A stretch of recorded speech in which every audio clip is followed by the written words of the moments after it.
Cricket रसिक हो नमस्कार. बापरे, केवढा उत्कंठावर्धक हार्टबीट वाढवणारा सामना. कॅन यू बिलीव्ह दिस? 250 रनहून अधिक रन करून एखादा संघ पराभवाच्या खाईत जाऊ शकतो. आज आपण अनुभवलो. वरुण चक्रवर्ती, हर्षदीपने पूर्णपणे प्रयत्न केले होते इंग्लंड जिंकवण्यासाठी. बापरे, काळजाचे ठोके वाढत होते. हृदयदाब असणाऱ्यांचे तर प्रचंड हाल झाले असतील. इतका उत्कंठावर्धक सामना गेल्या कित्येक दिवसात मी तरी पाहिला नव्हता. भारतीय संघाने अक्षरशः इतिहास रचला होता. आज इतिहास. नॉकआउट स्पर्धेतला सर्वाधिक हा स्कोर होता. भारतीय संघाने सर्वाधिक षटकार मारले. एवढं करून असं वाटलं होतं की भारतीय संघ मोठ्या अंतराने जिंकेल.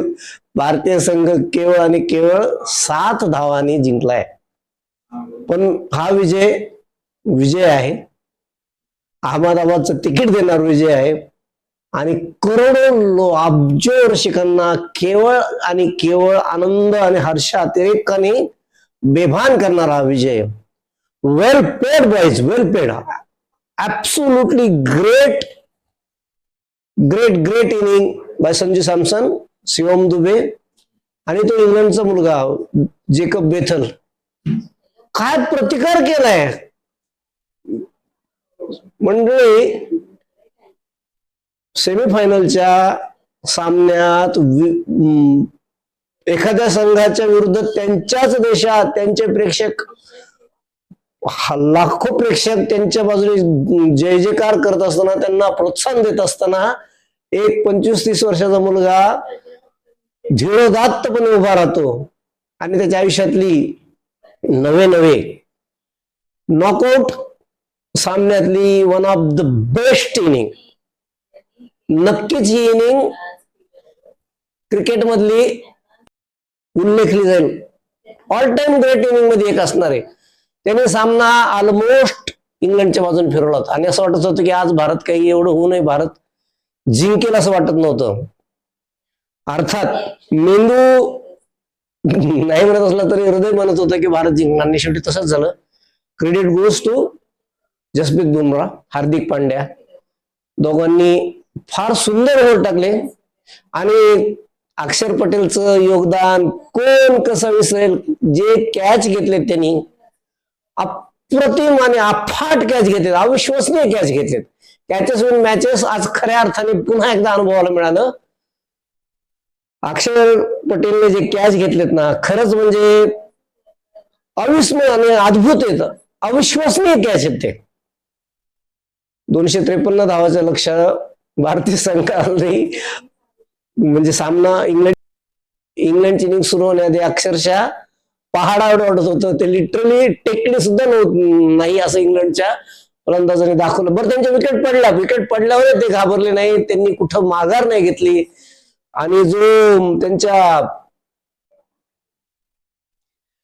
अक्षरशः इंग्लंड संघाने फुसकं आव्हान आहे असं भारतीयाला जणू काही डिवचलं आणि असं वाटत होतं की खरंच सामना जातो की काय. अक्षरशः मी तर 13व्या षटकापासून मला खोटं वाटेल मी आणि माझी दोन्ही मुलं अक्षरशः देवाचा दावा करत होतो आम्ही. म्हणजे खोटं वाटेल पण देव जणू पाण्यात भिजवून, म्हणजे पाण्यात ठेवले अशी आमची, म्हणजे माझं तर बीपी वाढलं होतं.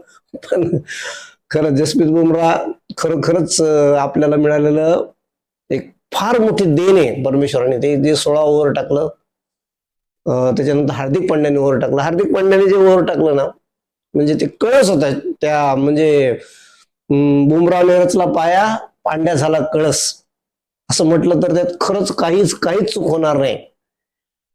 वा वा वा, म्हणजे खरंच तुम्हाला सांगतो सुचतच नाही, इतका आनंद झालाय मनाला. आणि बास, अभि तो क्या, फक्त एक विजय आणि आपण इतिहास रचण्याच्या मार्गावर आहोत. भारतीय संघाने ऑलरेडी इतिहास रचायला सुरुवात केली. या T20 मध्ये भारतीय संघाचे विजय कॉम्प्रिहेन्सिव्ह नसले तरी भारताने जेव्हा विजय मिळवलेत, काही ना काही भारतीय संघाने नवीन विक्रम केलेत.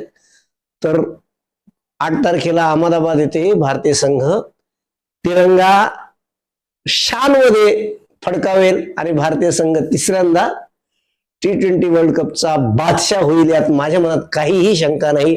तुम्हाला काय वाटतं नक्की सांगा.